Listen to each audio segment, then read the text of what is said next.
Hello, everybody. It's Dr. Rick dropping in on you. It's Tuesday, so that means it is Transformational Tuesdays. Tuesday. This segment of Transformational Tuesday is brought to you by the Legacy Wealth Academy's 7-day online business launch course. Got something special for you. I'm not going to take long in giving it to you, but you've heard me say over and over and over and over and over and over again that if you don't have at least two independent streams of income that you control, you're putting your financial stability and financial future at risk. You have way too many opportunities to build an online presence and create revenue streams using the internet and social media. And I teach you how in the 7-day online business launch course. Those have been following knows that a lot of what I've been doing in one-on-one and small groups are now going to my online courses. The 7-day online business launch course is steeped in video lectures from past courses that I've done, all the information you need to literally create a presence online and then repeat that process as often as you want to create multiple streams. This course is normally going for $597, but today, to the end of the day, 11:59 p.m. tonight, I am offering it at an unbelievable $99. You're going to pay $97 up front and $2 when you actually log in on the platform to register. A total of $98.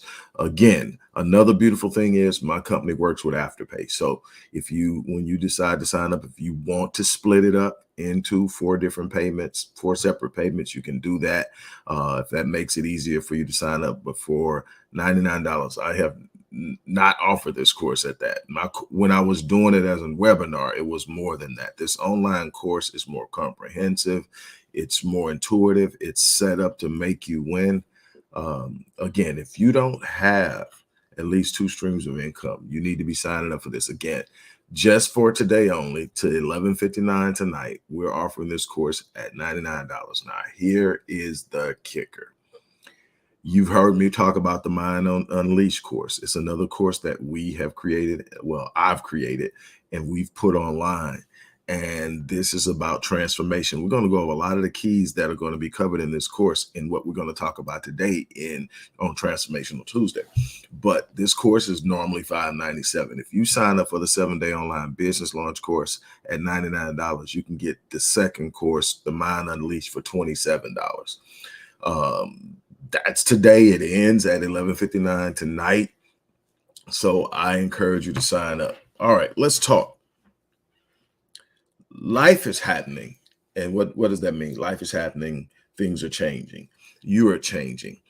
The goal in life is to control the change, not control the environment necessarily, not to control the situations or the circumstance, but to control how they influence your growth. And the way you control that is through a number of key different focuses and components of personal transformation that allow you to determine intentionally and deliberately where your life's situations will take you.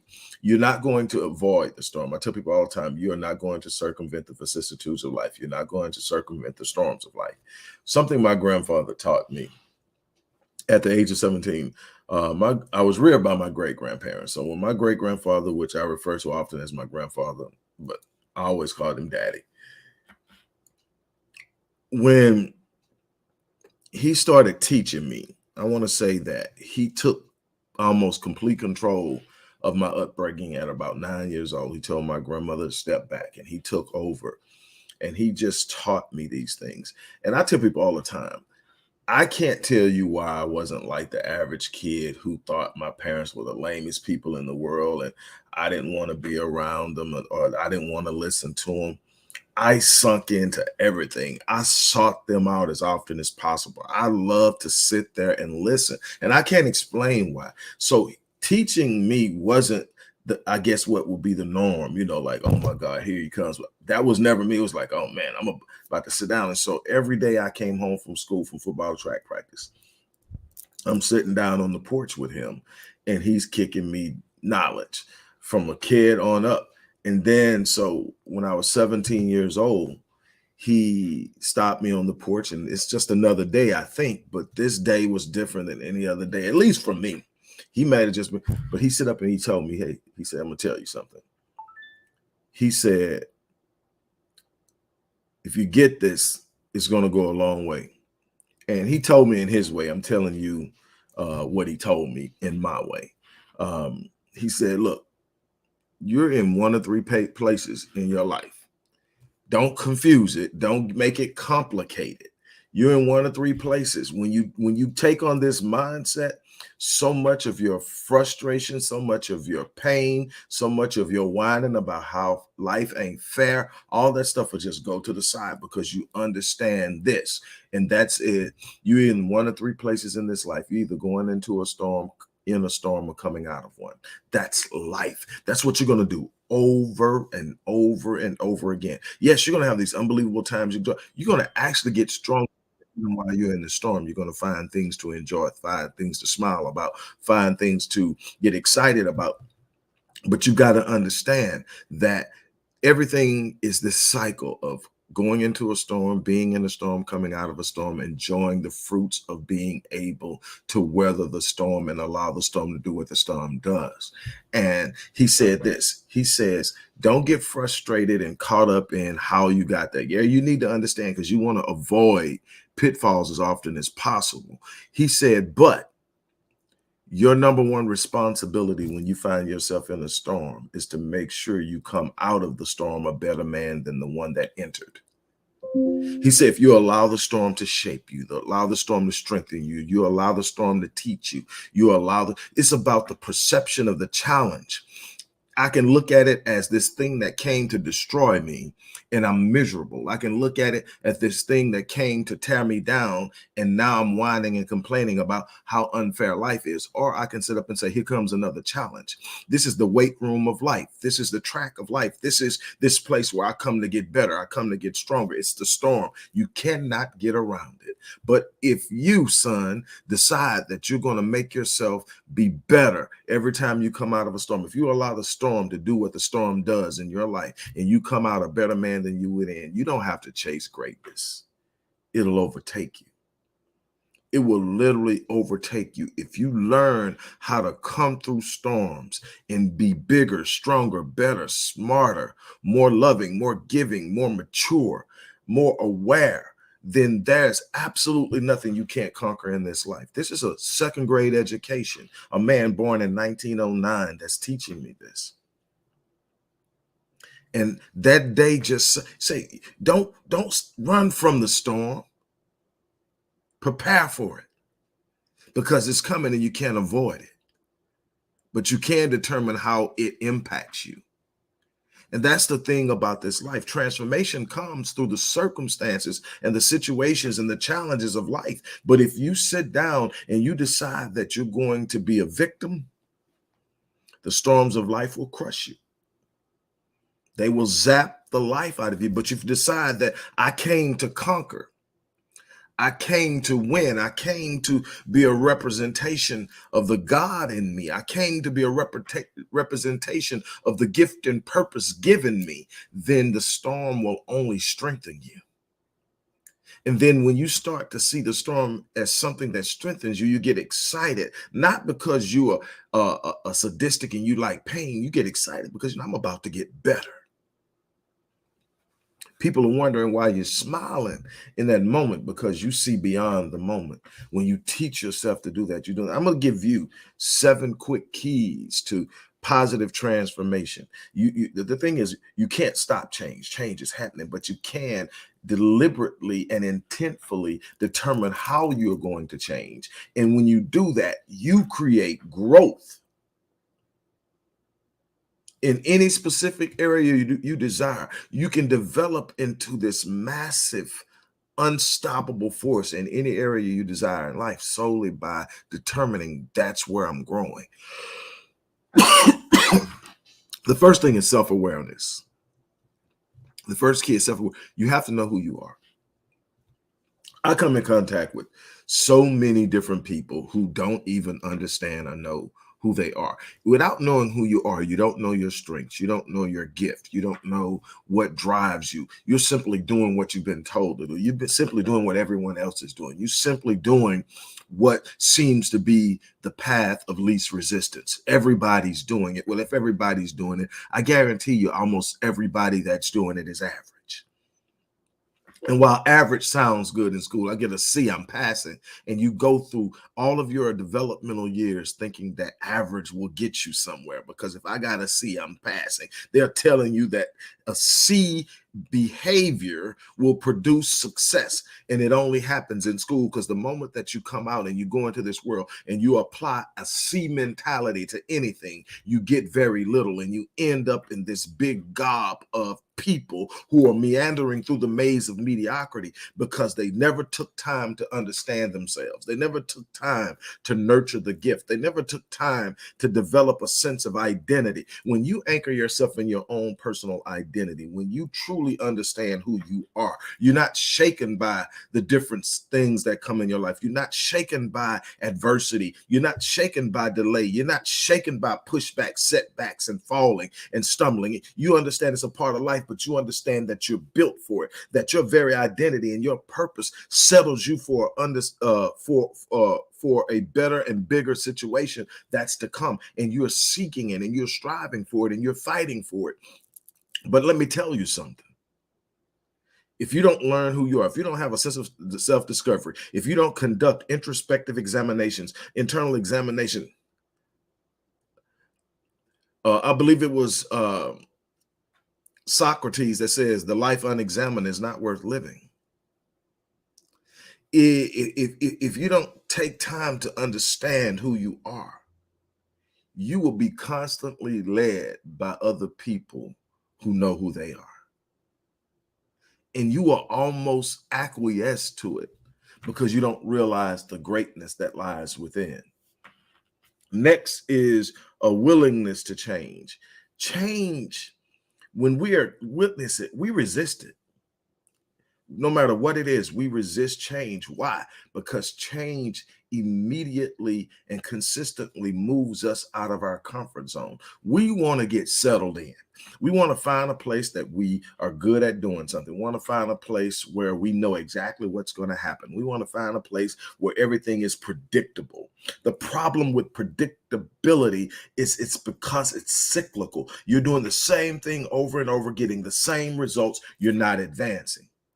But that's where most people operate, in that comfort zone. When people come to me and tell me, I say, well, tell me, what have you tried so far? Did you try this? Yes, I tried that, but it didn't. Something about it didn't feel right. You know what they're actually telling me when they sit up and tell me something about this new thing they tried didn't feel right? They're telling me it didn't feel familiar. They're telling me they tried something where it wasn't automatic. They had to put energy, effort, and thought into it. They had to stumble through it a little bit. It was awkward, and so it didn't feel right. Anytime you're moving into something bigger, something better, something more powerful, something you have not yet experienced, you're going to find out that it doesn't feel right. Why? Because it's not familiar. You got to be willing to change. You got to be willing to say, I'm going to step outside of my comfort zone, and I'm going to go into a new place where I'm not the big fish in the small pond. I'm the person at the bottom of the totem pole, but I'm in a room with people who have the things that I need. They have the knowledge, the experience, the systems, and all the things that I don't. But if I'm going to go somewhere that I've never been before, I'm going to have to come out of my comfort zone of familiarity, and I'm going to have to walk into a place where there's some newness and some naivete and some nuances that I don't understand, because that's where I'm going to find the newness and the betterness and the growth that's going to take me to the next level. Life is about next level living. It's about going to the next level. It's about achieving something, celebrating it, and enjoying it, but knowing that tomorrow I'm starting a new journey, going to a new place to do a new thing, because that's what life is about.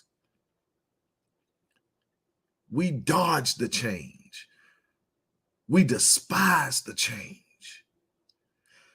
The chase of comfort has destroyed the proclivity and the potential for greatness in far too many people.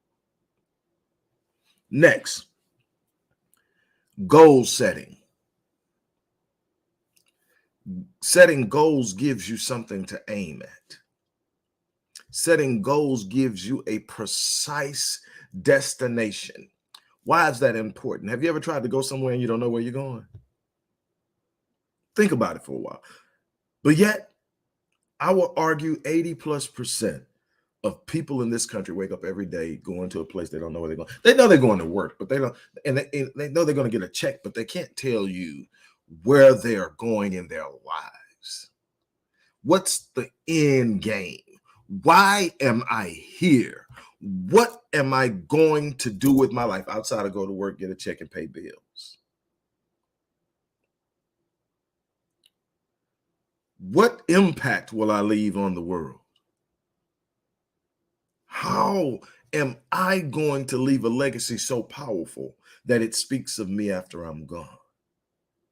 See, I don't care how many cars you put in the driveway.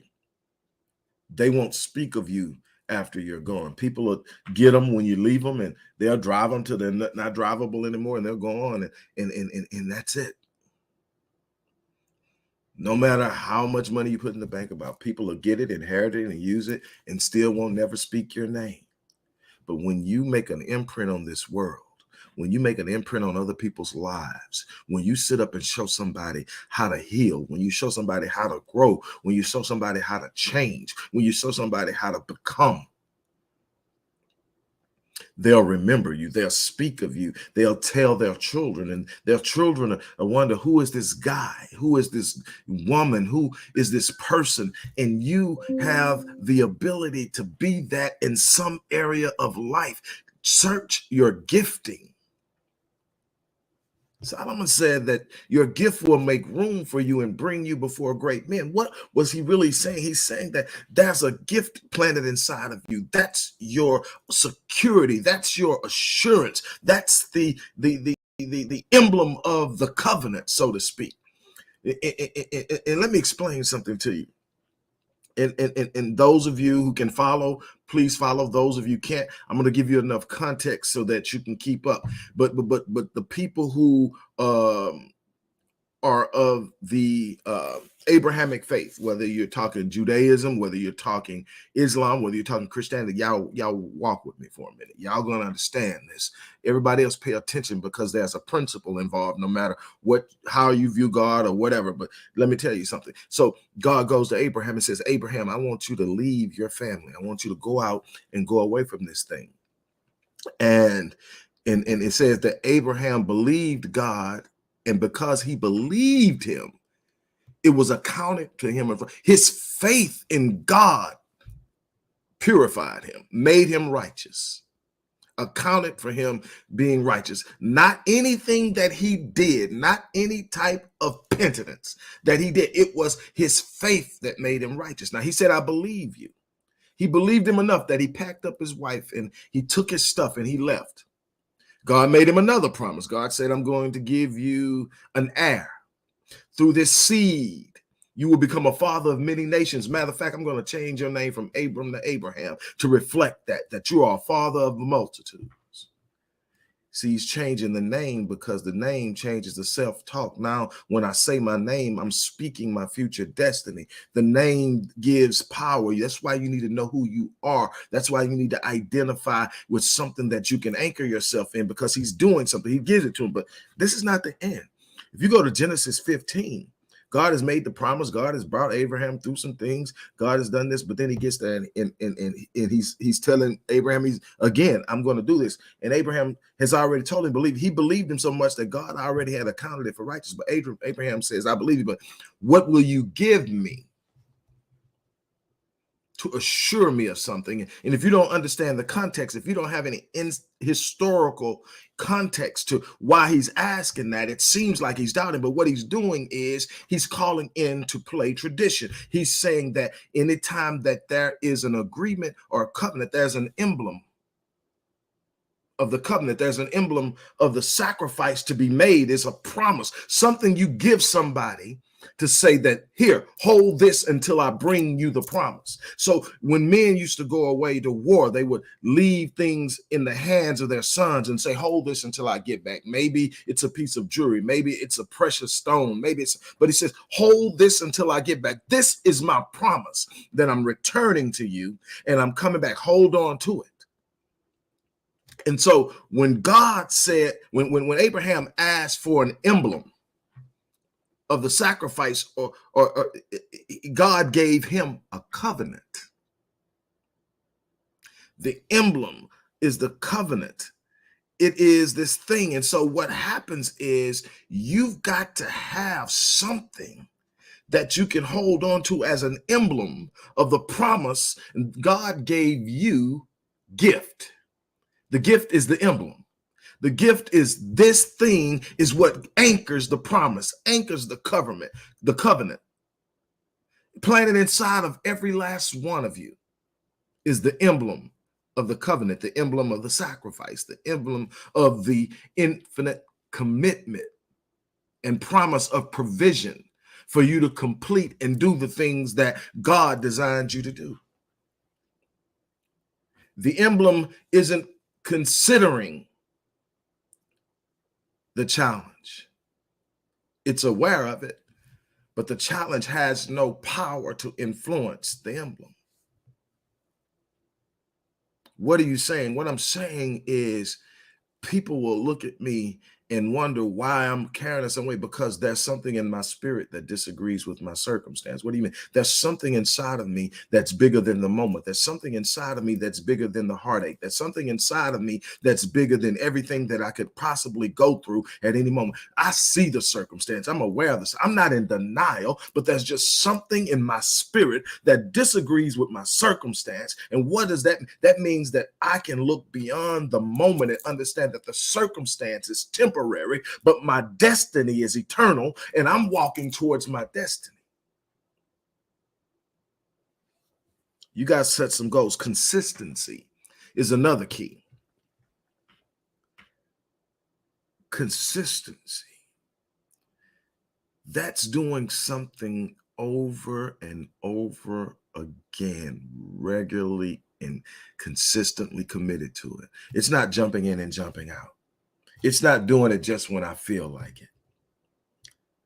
It's not doing it just when I know what tomorrow's out. Sometimes you're doing something and there's no immediate indication of how long it's going to take, but you've got to be consistent. We aren't consistent enough in the pursuit of the things that we say that we truly want. We go after it in this culture that we're in, this instantaneous gratification culture, this microwave society that says, I've got to have it now. And if I can't get it within X amount of time, then it's just not meant to be. And we'll even lie on God. It's not in God's will. God said, I withhold no good thing from you. So then if God is not withholding anything good from us and I can't have, it's not that it's not God's will. It's that it's not in your desire to put forth the effort, to be committed, to go the distance, to have what it is you say you want. It requires consistency of effort, consistency of thought, consistency of speech, consistency of hope. You've got to have consistency. Oh, here's another one: positive self-talk. That's number 5. Positive self-talk is another key to positive transformation. I tell people all the time that your brain is the most powerful supercomputer on the planet, and your self-talk is the system or the software it's going to run. Whatever you are telling yourself about your life, you are literally downloading into your subconscious, and you're going to repeat it in your thoughts. You're going to repeat it in more speech. You're going to repeat it in your actions. You're literally producing your self-talk. You've got to understand. God told Job, look, be careful. You should declare a thing and should be established. Now, when you read that, you get excited because normally you're reading in an enclosed, controlled environment. Normally, it's somebody doing a Bible study, somebody doing a sermon, somebody doing something. So when you read, you should declare a thing and it will be established to you. You automatically have what? A positive connotation wrapped around it. So you get excited about it, but you miss the principle of the dynamic. The principle is you shall declare a thing. It doesn't matter whether you declare something negative or something positive. But when you declare a thing, it will be established. Some of you are declaring poverty in your life by the way you talk. Some of you are declaring heartache and misery by the way you talk. Some of you are declaring broken relationships by the way you talk. Stop talking wrong to yourself and start speaking the things you desire, whether you can see them or not. There's power in your speech. Solomon says that there's power of life and death in the tongue.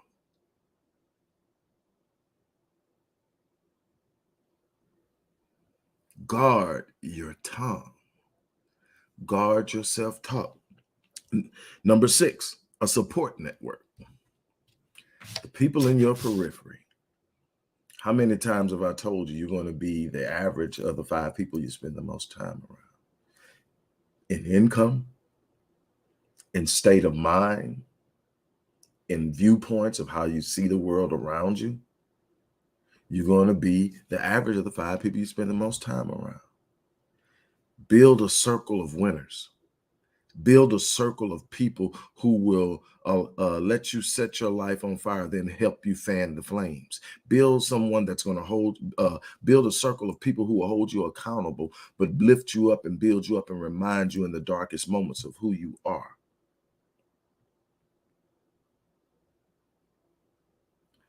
I remember reading about a tribe in Africa.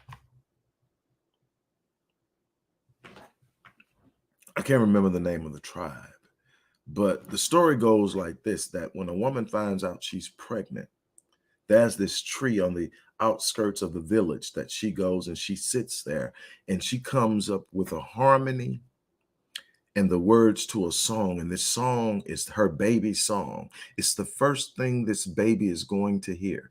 She's going to sing it the whole time she's pregnant with the baby. When the baby is born, the entire village is going to sing the baby's song. The baby is going to hear who they are, what they're going to do, how they're going to do it, how great they're going to be in this entire lifetime. They're going to hear the song until they become of age. And here's the beautiful thing about it. When the child grows up and becomes a young adult and they do something that is unacceptable by the village doesn't cast them out. The village doesn't deride them. The village brings them to the center of its core, at the very center of the village, and the entire village sings their song. What are they doing? They're reminding them of who they are. You need people in your circle who are going to remind you of who you are at the darkest times. When everybody else is counting you out, you need somebody to say, you got this. When everybody else is sitting up planning and plotting your demise, you need somebody else to say, there's nothing that you can go through. Your destiny is written. You are going to make it. Don't you dare give up. Don't you dare quit. You need somebody to tell you, God built you for this. You need somebody that's going to be willing to ride it out with you. Finally, a learning mindset. Number 7, a learning mindset. You've got to have a willingness to grow. And one of the ways that I ensure I grow every day is I invest in learning something that I don't know. It just might be an idea. It might be a new principle. This is why I read so much, is because every time I consume something, I'm not the person I was before I consumed it. It's revelation. Also, revelation puts you as close to God as you can. That's what prayer is about. But most people miss it. Everybody thinks prayer is the power equation. No, faith and action is the power equation. Prayer is the revelation equation. Prayer is where you get the answer. Faith is where you execute it. See, most people are praying, wanting God to fix it. Most people are praying, wanting God to deliver them from it. God is never going to deliver you from the giants He designed you to slay. You can stop that one. You can just put that. You frustrated. God's not. No, God is never going to deliver you from. You don't get delivered from your purpose. You don't get exempted from your purpose. You don't get exempted from the design. Now you can squander your time here, but you're never going to get God to co-sign. Prayer is about revelation. Prayer is about gaining understanding. Prayer is about walking into a new knowledge. There's so much to gain from that. Now, is there knowledge in it? Yes. But knowledge of itself is knowledge. Everybody talk about knowledge is power. No, knowledge is potential. Knowledge doesn't become properly and amply apply. It's when you apply the knowledge that you experience power.